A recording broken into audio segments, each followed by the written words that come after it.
दिल्ली शहर में शीतल कुमार का नाम काफी मशहूर था। उसके बारे में लगभग सभी लोग जानते थे। कुमार परिवार की प्यारी बेटी उसके दादाजी की काफी लाडली थी। 2 साल पहले शीतल भी दृष्टि की तरह ही थी और दिल्ली की 3 महान सुंदरियों में से एक रूप में प्रतिष्ठित थी। मिस्टर शिवम, लगता है आपने मेरा नाम पहले सुन रखा है, हाँ? शीतल ने मुस्कुराकर कहा। उसने आंखें झपकी और उसने अपना आकर्षण दिखाया।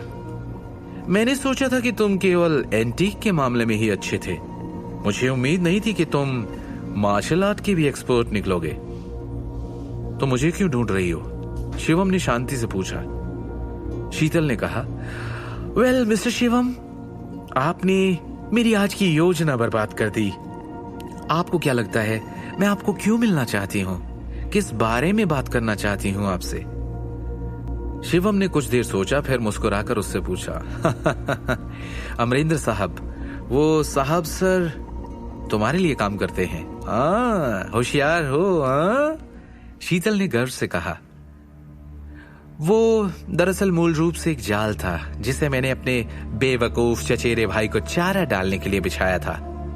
शीतल ने आह भरने का नाटक किया और कहा, मैं दरअसल हमारे दादाजी के जन्मदिन का इंतजार कर रही थी।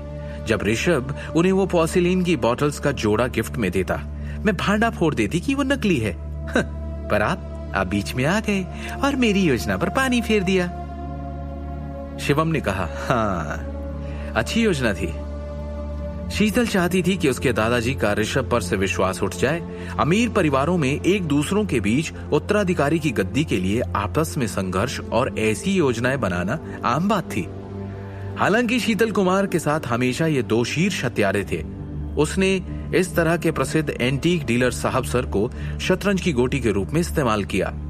वो वास्तव में एक असाधारण महिला थी। तो मिस्टर शिवम, मुझे बताइए, मेरी योजना बर्बाद करने के लिए आप मुझे कैसा मुआवजा देंगे? शीतल ने एक मुस्कान के साथ कहा, लेकिन वो मुस्कान नहीं थी। देखो, तुम्हारे परिवार के निजी मामलों से मेरा कोई लेना देना नहीं है, शिवम ने कहा।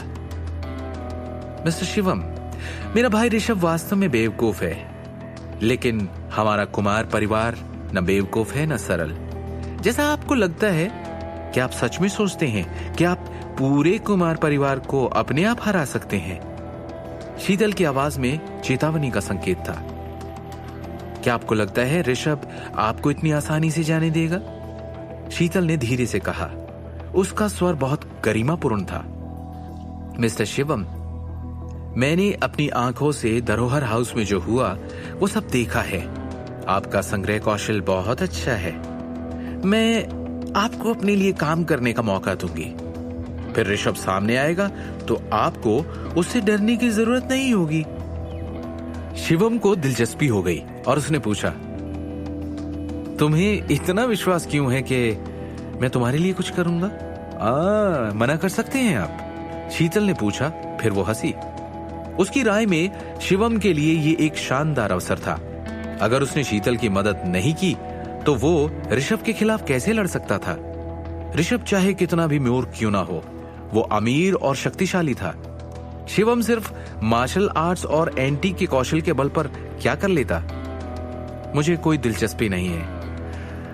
मिस्टर शिवम, ऋषभ आपसे बदला लेना चाहता है। क्या आपको बिल्कुल भी फिक्र नहीं है? शीतल ने झुंझलाहट के साथ पूछा। शिवम मुस्कुराया, पर उसने कुछ नहीं कहा। शीतल ने गंभीरता से कहा, बात करने के लिए ये जगह अच्छी नहीं है, हमें कहीं और चलना चाहिए। कोई जरूरत नहीं है। शिवम वापस जाने के लिए मुड़ा। आप? शीतल इतने गुस्से में थी कि उसका चेहरा लाल हो गया। पहली बार वो शिवम जैसे आदमी से मिल रही थी। उसे उम्मीद भी नहीं थी कि वो इस बारे में सोचे बिना उसका निमंत्रण अस्वीकार कर देगा।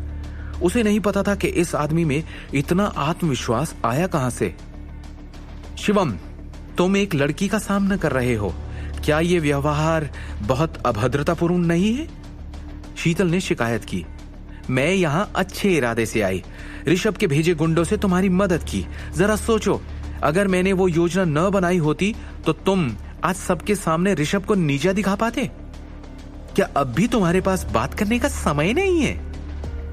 काले कोट वाले दोनों आदमी जो ठंडे भाव के साथ खड़े थे वो भी इस समय थोड़ा हिले डुले।